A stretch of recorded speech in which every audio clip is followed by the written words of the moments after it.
Halo kawan-kawan berengans, welcome back with me Sam. Siap menghibur kalian hari ini. How are you today kalian? Semoga sehat-sehat dan bahagia selalu. Tanpa berlama-lama, langsung saja. Inilah Snowpiercer Season 2 episode 9. Kalau kamu suka dengan channel ini, jangan lupa pencet subscribe-nya ya teman. Let's go! Good. It's online. Guys, can we focus, please? Modules connected. Processing input. Shit. Mr. Wilport langsung memberi perintah untuk memutuskan sambungan modul dan ia langsung memeriksa sistem yang korslet itu. Pria tua itu tampak marah dan bertanya, "Woi, kalian sudah melakukan apa pada mesinku?" Ben yang juga melihatnya langsung menjelaskan jika dulu Melanie pernah menambah sirkuit mesin bogi untuk memintas automasi. Ya, sederhananya Melanie melakukan smart hack untuk meningkatkan kinerja Snowpiercer. Ya, tapi karena hack Melanie itu, modul baru dari Wilford tidak bisa memintas sistem. Semua produksi hidrogen pun tertunda sekarang. Dan mereka hanya punya waktu beberapa menit saja sebelum seluruh mesin rusak. Mr. Wilport ngomel-ngomel dan ngamuk-ngamuk. Lalu kemudian dibentak oleh Layton. "Ya perbaiki dong, bisa nggak Om Wilport?" Wilport pun berpikir cukup lama. Kemudian ia mendapatkan ide. Wilport menyarankan untuk mematikan mesin bogi secara manual agar mereka bisa memutuskan sistem hack Melanie.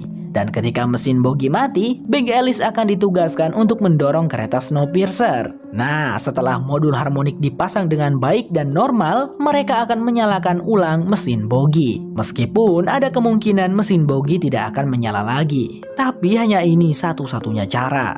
Mr. Wilport segera menghubungi Alexandra dan memerintahkan Alexandra untuk membuat Big Alice mendorong Snowpiercer saat mesin bogi dimatikan nanti. Ya, meskipun tidak terlalu yakin, tapi Alex akan berusaha semampunya. Sementara Ben juga memberikan pengumuman kepada para petugas terowongan agar turun ke terowongan bawah, bekerja sama mematikan mesin bogi secara manual. Saat itu juga, Mr. Wilport bertanya kepada Layton, apakah Layton bisa memimpin operasi perbaikan ini. Melihat Layton yang ragu-ragu, Mr. Wilport langsung bilang, kau tidak akan bisa Layton. Kau bukanlah engineer, seharusnya kau itu tidak memimpin Snowpiercer."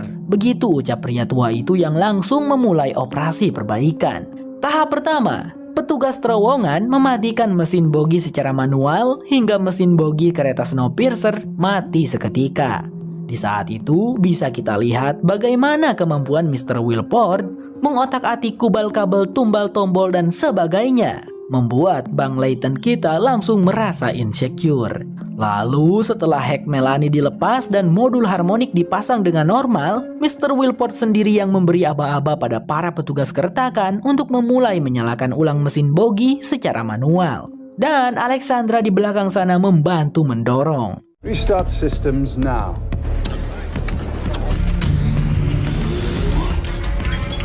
Ben, get ready to take control.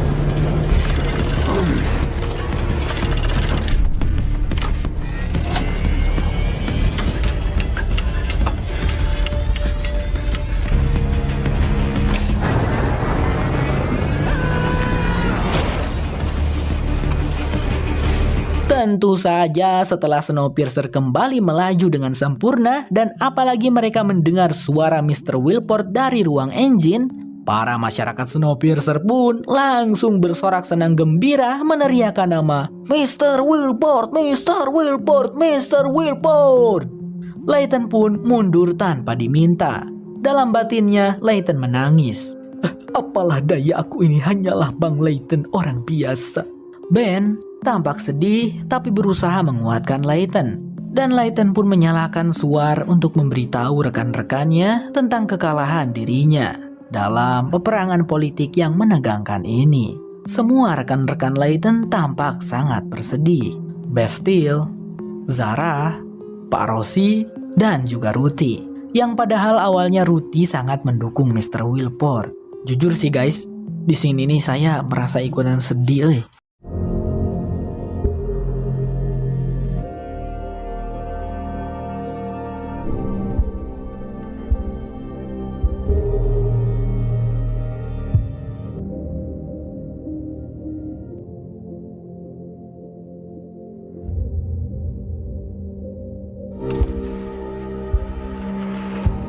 Singkat cerita, sebagai hukuman untuk Layton akan dikirimkan ke Big Alice dan ditahan selama-lamanya. Sebelum pergi, ia dipertemukan dulu dengan Zarah untuk terakhir kali. Mereka pun berpelukan lama. Namun, Zarah meminta Layton untuk tidak pernah menyerah dan terus berjuang, meskipun mereka mendapatkan kekalahan kali ini. Di sisi lain, Pak Rossi tampak pergi ke gerbong Big Alice karena katanya dipanggil oleh Mr. Wilport. Audrey yang bertugas mengantarkan Pak Rossi. Namun, alih-alih bertemu dengan Mr. Wilport, ternyata Pak Rossi malah dibawa ke ruangan laci abadi Big Alice. Yang di sana sudah terdapat istri dan anak Pak Rossi yang sudah ditidurkan. Dan Pak Rossi juga dipersilahkan untuk tertidur di laci abadi itu. Itu adalah hukuman untuk Pak Rossi karena telah membela Layton. Malang sekali nasib Pak Rossi dan keluarga. Lalu di bagian akhir, memperlihatkan Ben yang mempersilahkan Mr. Wilport untuk duduk di kursi kemudi Snowpiercer. Menyerahkan kereta Snowpiercer kepada Mr. Wilport meskipun dengan perasaan tidak ikhlas. Mr. Wilport pun tersenyum puas, lega dan senang karena akhirnya ia bisa kembali merebut keretanya yang dicuri oleh Melanie. Beberapa hari setelah kemenangannya Mr. Wilport, memperlihatkan bagaimana kehidupan baru di Snowpiercer yang ajaibnya kembali berjalan dengan tertib dan damai di bawah kepemimpinannya Wilport. Semua orang bekerja dengan giat dan maksimal. Pasukan penjaga pun kembali direkrut dan dihadirkan di kereta. Lalu apa yang membuat Mr. Wilport ini dicap buruk oleh Melanie sebagai pemimpin? Mari kita cari tahu bersama ya guys. Scene pun memperlihatkan Mr. Wilport yang sedang didandani oleh pelayan dan pria tua itu sedang berbicara dengan kedua penjamuannya, Ruthie dan Kevin.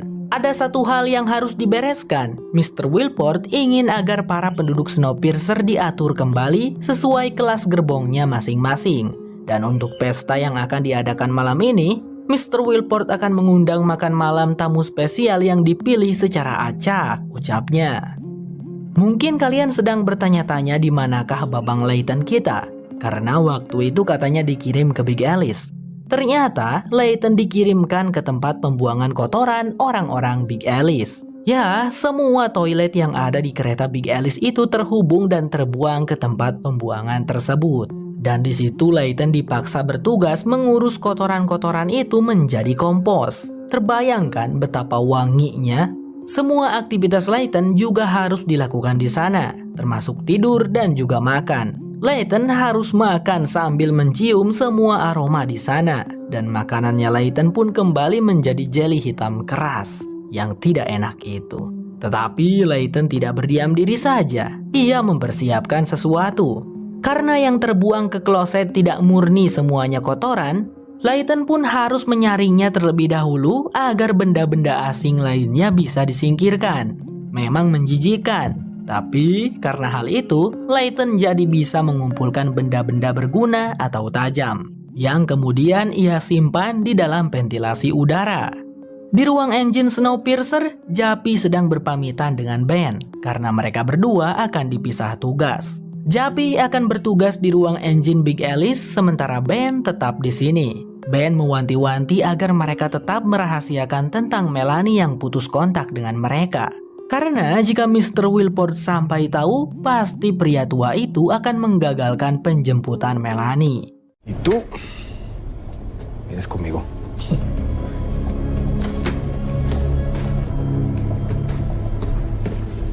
Sementara itu, Bastille terlihat sudah tertangkap oleh Sykes dan dibawa pada Mr. Wilport. Mr. Wilport sebenarnya cukup bingung harus mengapakan Bastille. Pria tua itu ternyata sudah mengetahui semua rekan-rekannya Layton dari Audrey. Lalu Bastille pun mengatakan tentang kemampuan dirinya yang berhasil mengungkap kasus pembunuhan petugas keretakan sendirian. Karena Ruthie pernah memberi nasihat pada Bastille cara bertahan hidup dari Mr. Wilport adalah kita harus berguna untuknya. Jadi ya Bastille menunjukkan dong kemampuan dirinya. Dan sepertinya Mr. Wilport akan memikirkannya. Ia pun menyuruh Sykes untuk membawa Bastille ke gerbong 272.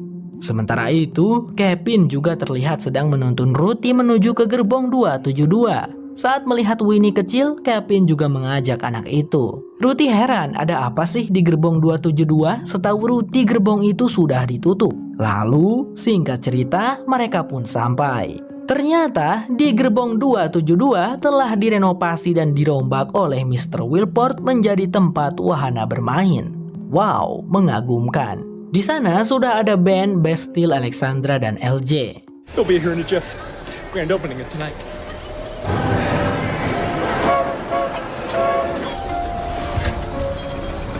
Tak lama kemudian, Kevin pun memberi aba-aba pada semua orang untuk bersiap. Karena gladiresik teknologi karnaval akan dimulai. Jreng-jreng. Mr. Wilport pun muncul dari sebuah lubang terowongan dan tampil dengan penuh gaya. Setelah itu, Mr. Wilport dan anak-anak buahnya menyiapkan pertunjukan boneka wayang. Ruthie dan yang lainnya di sana pun memperhatikan dengan seksama. Pertunjukan boneka wayang itu menceritakan tentang kepergian Melanie dalam misi ke stasiun cuaca. Namun Wilport membuatnya seolah-olah seperti lelucon. Dan di bagian akhir cerita, Melanie dibuat mati dengan konyol. Orang yang menonton, yang terhibur dan seneng hanyalah LJ dan Kevin saja. Sementara Ruthie, Bastille, Ben, Winnie kecil dan Alexandra tampak menunjukkan rasa tidak sukanya. Lalu setelah pertunjukan itu berakhir, Mr. Wilport pun langsung diprotes oleh Ben dan yang lainnya. "Hei Mr. Wilport, kau tidak bisa membunuh Melanie dengan propaganda itu," kata Ben. Namun di situ Mr. Wilport berbicara bahwa ia sudah mengetahui tentang Melanie yang sudah hilang kontak. Pria tua itu sudah membaca data-datanya. Alex tampak terkejut mengetahui hal tersebut. Dan karena hal itu, maka Mr. Wilport pun tidak akan membuat Snowpiercer menjemput Melanie. Ia menyimpulkan sekarang Melanie pasti sudah meninggoy. Just your next advice in evening wear. There you go. Very select few. Thank you. Could I also bring my boyfriend? Winnie kecil saat ini sedang berada di kediamannya Zara. Zara memberikan gadis kecil itu misi untuk menyampaikan pesan pada penduduk ekor agar penduduk ekor mengirimkan pesan kepada Josie untuk menyuruh Josie mencari Layton di gerbong kompos Big Alice. Lalu tiba-tiba Kevin mengetuk pintu, memberikan satu cotton candy dan sebuah tiket makan malam bersama Mr. Wilport.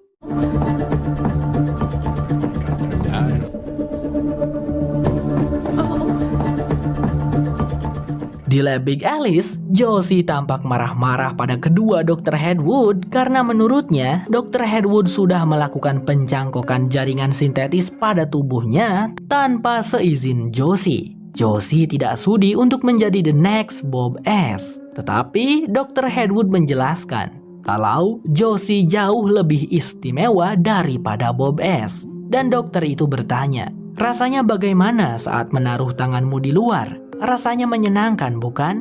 Menerima pertanyaan itu, Josie hanya terdiam dan tidak menjawab karena memang begitu. Lalu di scene berikutnya, Dr. Hedwood terlihat melakukan pengujian ketahanan dingin kepada Josie. Josie secara sukarela akhirnya bersedia menjadi bahan eksperimen. Karena ya, Josie bisa memanfaatkan hal itu kan nantinya untuk membantu pasukan Layton. No further.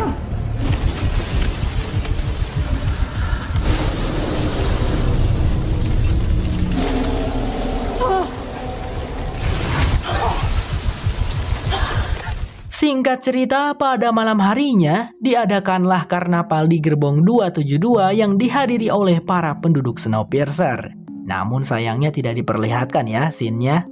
Justru yang diperlihatkan adalah ruang makan kelas 1 di mana di sana sudah dipersiapkan meja makan malam khusus untuk para tamu spesial. Bisa dilihat tamu-tamu spesial itu merupakan Bastille, Zara, LJ Osweiler dan Alexandra. Lalu setelah beberapa saat, Mr. Wilport pun muncul dengan heboh bersama dengan Audrey. Mereka berdua baru saja selesai dari karnaval dan sekarang akan makan malam dengan para tamu spesialnya. Setelah duduk di kursinya, Mr. Wilport mulai mengajak mereka semua mengobrol satu persatu. Sebenarnya saya kurang tahu apa maksud dan tujuan Mr. Wilport mengajak mereka makan malam. Dan ada satu kursi yang dikosongkan. Kata Mr. Wilport, itu adalah untuk tamu terakhir nanti. Setelah berbincang-bincang cukup banyak, Mr. Wilport pun membahas tentang Osweiler, kepala petugas kebersihan Snowpiercer yang baru. Mr. Wilport ingin tahu apa yang membuat Osweiler spesial dan menanyakan apa yang bisa dilakukan oleh seorang Osweiler. Osweiler pun berdiri lalu meminta izin untuk memainkan piano. Siapa sangka ternyata Osweiler ini dulunya adalah seorang penyanyi handal. Pria itu dengan lihai memainkan piano dan bernyanyi di hadapan semua orang. Ia membawakan sebuah lagu yang cukup menyentuh, sampai-sampai Ruthie meneteskan air matanya karena lagunya Osweiler ini seakan-akan menggambarkan keadaan mereka saat ini. Rising from the sea, storm is coming soon. This is my winter song to you. His love light. Lalu, Mr. Wilport meminta Ruthie untuk duduk di kursi tamu terakhir. Ya, karena kursi itu sebenarnya diperuntukkan pada Ruthie. Di sana Alexandra menyela. "Mbak Ruthie jangan sampai mau termakan rayuan Wilport," ucapnya. Karena Alex sudah muak dengan Mr. Wilport, ia pun membeberkan kejahatan yang sudah dilakukan oleh Wilport. Semulanya di Big Alice, populasi mereka berjumlah 200 orang. Tetapi menjadi 100 orang karena Wilport membunuh setengah dari mereka dengan alasan kekurangan sumber daya makanan. Dan saat ini Wilport juga berencana untuk membunuh para penduduk Snowpiercer yang sudah manula, yaitu para penduduk yang berusia 41 tahun ke atas. Wilport pun marah besar pada Alex dan menyuruh pasukan penjaga untuk memenjarakan Alex. Kemudian kembali meminta Ruthie untuk duduk. Kevin juga dipersilakan duduk bersama mereka karena Mr. Wilport akan menyampaikan sesuatu yang sangat penting, yaitu Mr. Wilport ingin menunjuk kepala divisi penjamuan yang tugasnya kurang lebih seperti Melanie waktu itu. Hanya saja sekarang Mr. Wilportnya beneran ada. Kevin tampak bersemangat sekali dong karena percaya diri ia yang akan ditunjuk. Tapi ternyata yang ditunjuk adalah Ruthie. Namun di situ, Wilport meminta Ruthie untuk mengumumkan kepada para masyarakat Snowpiercer bahwa Melanie telah mati dan mereka tidak akan menjemput Melanie. Ruthie pun meneteskan air matanya. Awalnya kita mungkin akan berpikir Ruthie akan langsung menerimanya karena Ruthie yang sangat mengagumi Mr. Wilport. Namun ternyata kita salah. Ruthie dengan terbata-bata menolak tawaran itu. "Aku tak bisa melakukan itu, Pak. Aku menolak tawaranmu," ucap Ruthie. Membuat Wilport tampak tidak senang dan kemudian menyuruh Ruthie untuk melepaskan seragam penjamuannya. Intinya dipecat.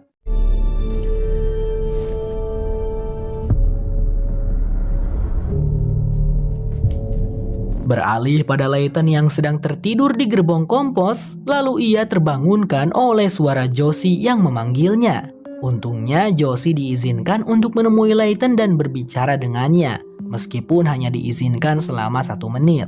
Josie berkata bahwa ia mendapatkan pesan dari penduduk Ekor bahwa para pasukan pejuang Layton yang masih mendukung Layton belum menyerah. Mereka menunggu keputusan dari Layton selanjutnya harus bertindak apa. Tetapi untuk sekarang Layton belum memiliki rencana apa-apa. Namun bukan berarti Layton menyerah, ia hanya sedang menunggu momen yang tepat. Layton meminta Josie untuk tidak menyerah juga dan menunggu kesempatan datang. Setelah 1 menit, petugas yang menjaga Layton kembali dan menyuruh Josie untuk segera pergi. Setelah acara makan malam selesai, Wilport mengajak Bastille jalan-jalan dan setelah berpikir keras, Mr. Wilport pun menemukan satu jabatan yang cocok untuk Bastille, yaitu sebagai penasihatnya Mr. Wilport. Wilport ingin Bastille ada untuk menasihatinya, memberikan saran dan memberikan batasan jikalau Wilport melakukan sesuatu yang salah. Boleh ugalah, pikir Bastille. Lalu kemudian Wilport mengajak Bastille untuk berkunjung ke suatu tempat, di mana di tempat itu terlihat ada beberapa orang yang ditahan. Mereka-mereka ini adalah orang yang telah membunuh para petugas keretakan. Merekalah pelakunya.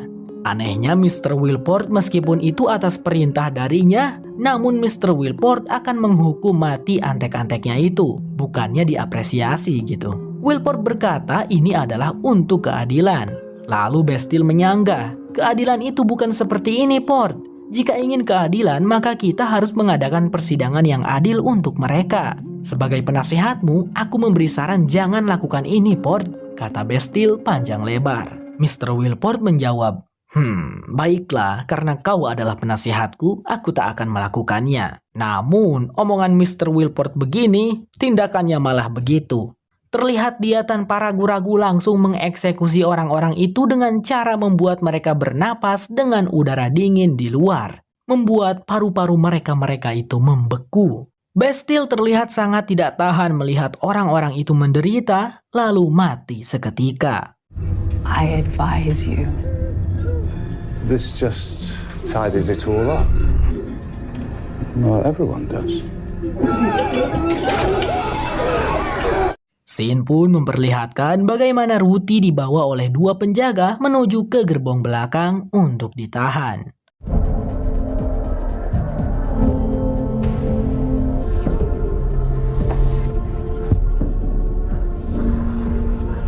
Bersamaan dengan Mr. Wilport yang kembali ke ruang engine Big Alice, di mana tempat itu malah dijadikan ruang pesta-pesta dewasa yang haram, guys. Di kursi kemudi Big Alice ada Jappy terduduk sendirian merenung. Lalu tak lama terdengar suara seseorang dari radio yang mencoba menghubungi. Itu adalah Melanie, guys. Ini adalah momen yang sama dengan episode 6 ketika Melanie berusaha menghubungi Snowpiercer. Ternyata panggilan Melanie sampai ke radio Big Alice. Namun Jappy buru-buru menutup radio itu dan mengabaikan panggilan Melanie. Tentu saja melihat itu Wilport senang dan memuji Jappy. Bagus sekali Jappy, kau memang lebih bisa diandalkan daripada si Ben, ucap Wilport. Lalu setelah itu Jappy minta izin pergi ke toilet. Setelah di dalam toilet, Jappy terlihat kebingungan. Aduh, aku ini harus bagaimana? Melanie ternyata masih hidup, Dan Jappy pun mendapatkan ide ketika dirinya melihat sebuah lipstik tergeletak di sana. Jappy mengambilnya dan memotong isi lipstik itu. Langsunglah Jappy dengan gercep menuliskan sebuah pesan pada tisu toilet yang langsung ia gulung dan masukkan ke dalam tempat lipstik. Setelah itu, Jappy buang lipstik tersebut ke dalam kloset. Di bawah sana, Layton terlihat kembali sibuk dengan pekerjaannya mengurus kotoran. Lalu tak lama, petugas membukakan pintu. Ternyata Ruthie dikirimkan ke sana juga. Ruthie pun sangat kewalahan karena tempat itu benar-benar tidak bersahabat aromanya. Namun setelah beberapa saat Ruthie pun terbiasa. Ia pun menceritakan kepada Layton tentang Mr. Wilport yang akan mengumumkan pada para penduduk tentang kematian Melanie. Dan mereka tidak akan menjemput Melanie. Ruthie terlihat sangat sedih. Namun di situ Layton menguatkannya dan meminta Ruthie untuk tidak menyerah. Karena mereka memiliki sesuatu yang lebih kuat dari Mr. Wilport, yaitu harapan. Sedangkan yang Mr. Wilport punya hanyalah ketakutan. Mereka berdua pun mulai bekerja. Dan siapa sangka rencana Jappy berhasil. Lipstik yang ia buang ke kloset tentu saja berakhir di tempat kompos. Ruthie tersenyum smile melihat ada lipstik yang jatuh dan segera memungutnya. Sungguh laki pikirnya. Tapi isinya Zong hanya sebuah kertas. Namun kertas itu bukan sembarang kertas. Kertas itu berisikan sebuah pesan dari Jappy. Ruthie pun buru-buru memberitahukan hal itu kepada Layton. Mereka berdua terlihat tersenyum senang mengetahui Melanie masih hidup dan membuat kontak dengan Jappy. You ready to start talking about getting out of here? Andre? Snowpiercer bersambung. Kalau kamu suka video ini, jangan lupa like dan pencet subscribe-nya ya teman-teman. Sampai jumpa lagi di episode berikutnya. Bye-bye.